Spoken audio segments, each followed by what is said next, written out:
avec Lise Dion. Les invités sauront certainement vous charmer, les sujets hors de l'ordinaire vous fasciner et les prestations musicales vous faire décrocher.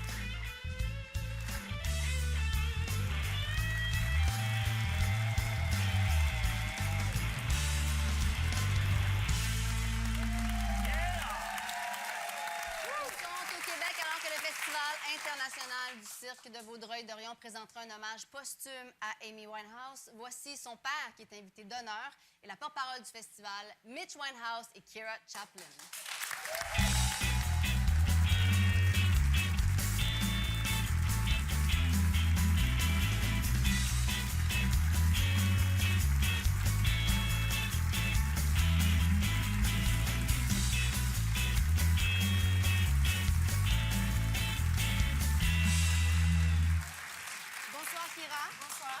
Bonsoir, M. Winehouse. Bonsoir.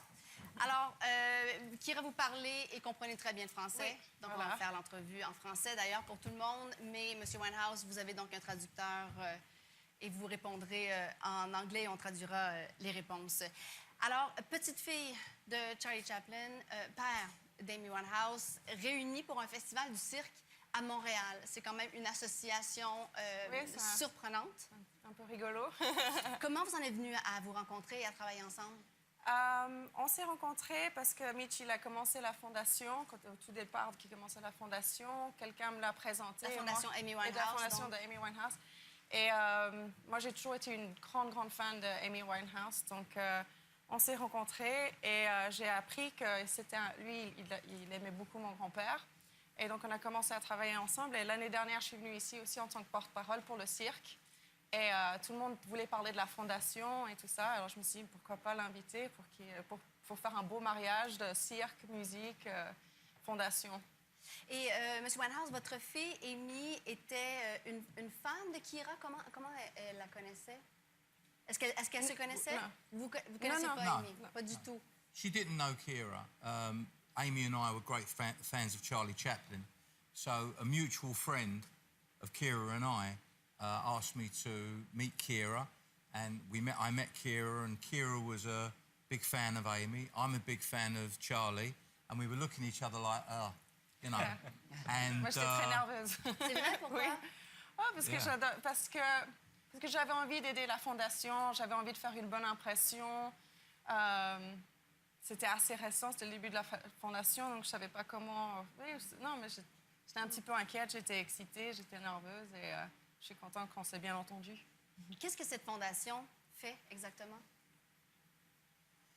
Well, OK, so we're set up primarily in the United Kingdom and in America, although we do have a couple of projects, one in St. Lucia and one in Jamaica. We have small music schools in those areas. And we're set up primarily to help disadvantaged young people in a number of ways. We work in children's hospices. We feed 65 homeless young kids every day in London. We have an outreach program where we bring people that are homeless in and we shelter them and move them back towards employment. The biggest thing that we do in England is our schools project. We just received a £4.3 million grant from the Big Lottery Fund. We are in 10 areas up and down the country working with people who are in recovery, talking to the kids. And this year we're going to be speaking to 100,000 kids. And, you know, about the dangers of alcohol and drugs. In the US, it's similar. We have a project in Brooklyn, young kids who are struggling. We help them through music, and the same in New Orleans. And when I finished here in Canada, we're going to New York, and we're putting the finishing touches to our new project, which is for Amy after-school music clubhouses in Atlanta, Georgia. So, you know, Amy, in 2 weeks, 3 weeks' time, it's going to be the 4th anniversary of Amy's passing. You know, even now, after those 4 years, she really is having a positive effect on many thousands of young people. Vous avez décidé...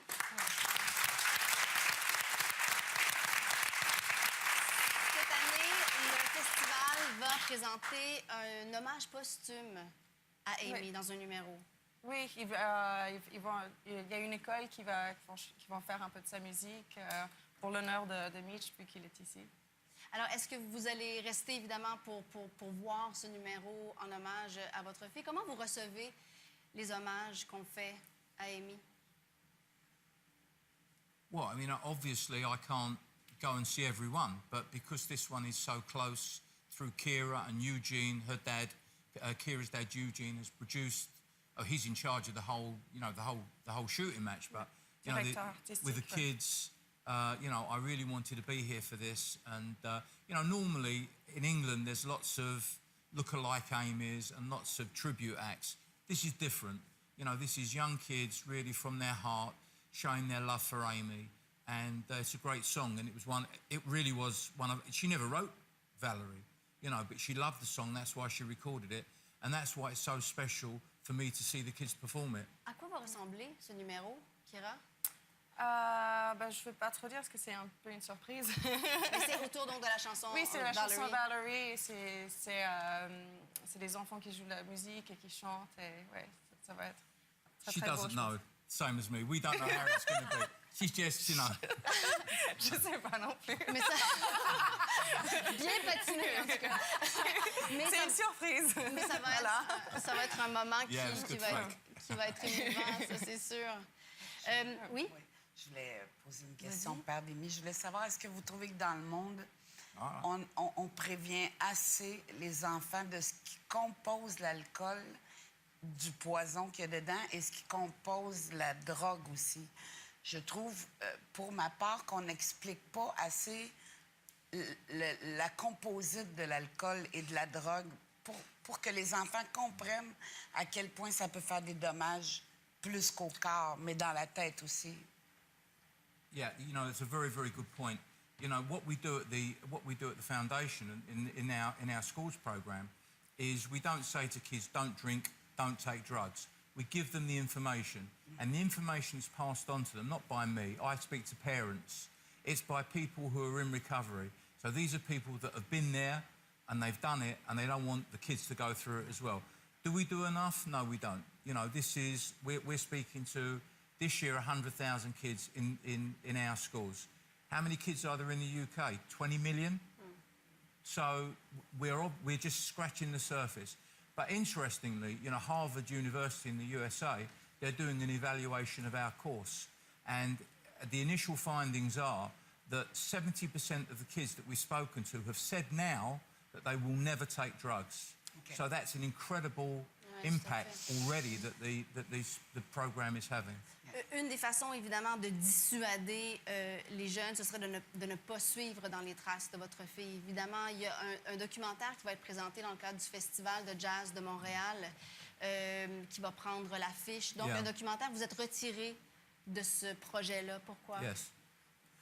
Well, because the first hour of the film is wonderful. There are videos of Amy that nobody has seen, even me, and they were superb. But then, unfortunately, the film becomes the worst kind of tabloid journalism. It's dreadful. There has to be a villain. I'm the villain. We were with Amy all the time.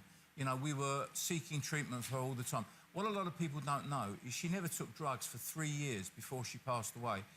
She was clean of drugs. And the last 6 weeks of her life, 5 weeks and 5 days, she didn't drink. She was moving towards sobriety. Then, unfortunately, the accident happened. A terrible accident happened. But as a family, nobody knows, nobody's written the book and said, this is how you have to do this stuff. I speak to families all the time, and it's a very, very difficult process, extremely difficult. Mitch, Kiera, vous allez également faire partie du jury parce que c'est un grand concours de cirque. Également, il y a des spectacles sous chapiteau, des spectacles extérieurs également. Alors, on va inviter tout le monde à aller voir donc, le Festival international du Cirque de Vaudreuil-Dorion qui commence donc ce vendredi, qui se poursuit jusqu'au 23 juin. Merci beaucoup d'avoir été avec nous tous les deux. Merci.